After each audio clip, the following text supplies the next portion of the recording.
ও ব্যক্তিগত জীবন নিয়ে ভক্তদের অনাকাঙ্ক্ষিত প্রশ্নে বিরক্তি প্রকাশ করেছেন ছোট পর্দার জনপ্রিয় অভিনেত্রী সাদিয়া জাহান প্রভা। এক ভিডিও বার্তায় তিনি বলেন, কোনো শিষ্টাচার ছাড়াই হঠাৎ করে বিয়ে বা সন্তান নিয়ে প্রশ্ন করা অত্যন্ত অশোভন ও বিব্রতকর। প্রভা জানান, জন্ম, মৃত্যু ও বিয়ে এই তিনটি বিষয় সৃষ্টিকর্তার হাতে নির্ধারিত। তাই এই বিষয়ে অপ্রয়োজনীয় প্রশ্ন না করার জন্য সবার প্রতি আহ্বান জানান তিনি।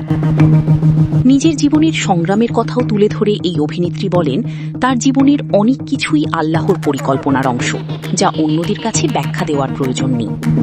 সমাজে নারীদের ব্যক্তিগত জীবন নিয়ে অযাচিত প্রশ্ন তোলার প্রবণতার সমালোচনা করে তিনি বলেন, প্রতিটি নারী নিজের মতো করে জীবন গড়ে তুলতে চায়, তাই এমন প্রশ্ন থেকে বিরত থাকা উচিত।